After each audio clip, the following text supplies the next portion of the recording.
If there is one thing gods and dictators have in common, is that they exist thanks to humanity's need for security and order. Because long before humanity managed to even conceive of human rights, let alone freedom and democracy, we needed security and order when it came to accessing drinking water, food, and shelter. These primordial needs have dictated, no pun intended, many of our almost choiceless choices necessary to survive. And those needs have given rise to how humans organize themselves, how we then delegate authority, and ultimately what we believe to be worthwhile, purposeful lives. This is how gods and dictators have emerged almost as inevitable consequences of survival. The major difference being that gods are imaginary, but dictators are all too real. Which is why another common trait between gods and dictators is that they are essentially the result of our biggest fear, the fear of death, and all the possible ways we can get there, from starvation to conquest and subjugation, from natural disasters to natural diseases, and a whole variety of other ways.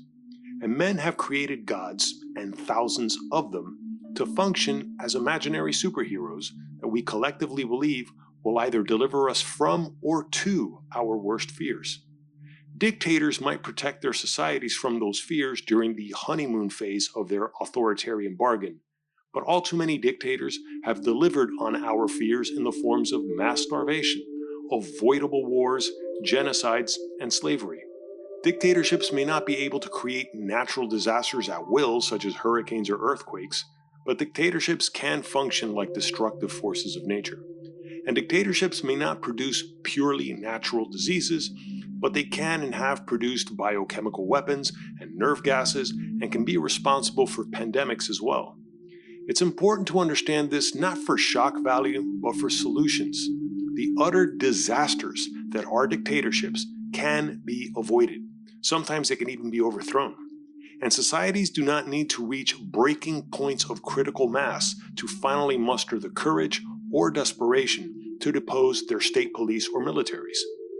People can't take their lives back, and in a sense they need to, if they want to survive or at least achieve an existence worth living. But the first step is understanding that no one needs a dictator, and much less a fictitious god to keep them in line.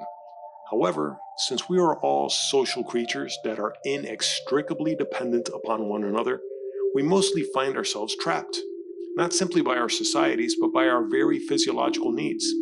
No one can escape the need to drink water or eat food for very long. No one can escape the need to rest for extended periods of time, preferably sheltered from the elements, let alone predators or other people who have no compunction with harming others for their own selfish gain. To a large degree, we need each other, but no one needs a dictator. No one needs to have their most basic human rights stripped away.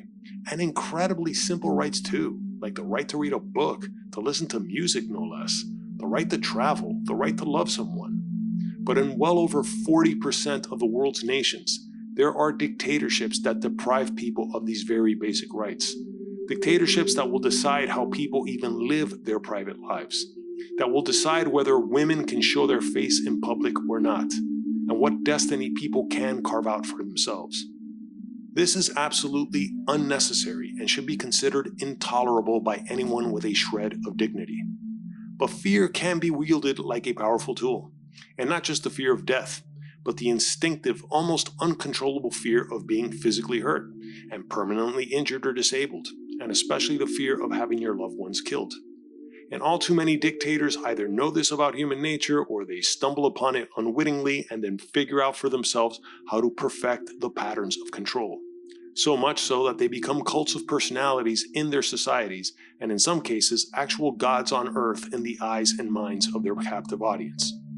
And since we're all inextricably dependent upon one another, yet we're clearly not all created equally, whoever is smarter, stronger, more ruthlessly determined to secure resources through any means necessary, those are the people that rise to the highest levels of power in their environments.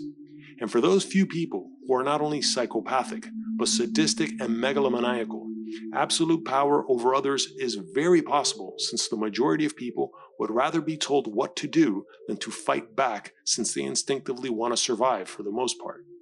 From gods to dictators, it's a shame how much of humanity's potential is wasted instead of being harnessed to make our lives as fulfilling as the heavens and Valhallas we can only imagine in our heads. Yet it's interesting how even those imaginary utopias would still have gods that almost function as dictators to keep us in line even in our most idealized circumstances. Until more of humanity manages to break past these flawed, short-sighted thinking patterns, the overwhelming majority of people will live subjugated to either a god in their mind functioning as a dictator, or they'll be dealing with a real dictator acting like a god on Earth. If I got anything wrong in this video, please let me know in the comments below. But if you enjoyed this video, please give it a like, subscribe to the channel, hit the notification bell for upcoming videos, and check out the links below for my original art and merchandise. And thanks for watching.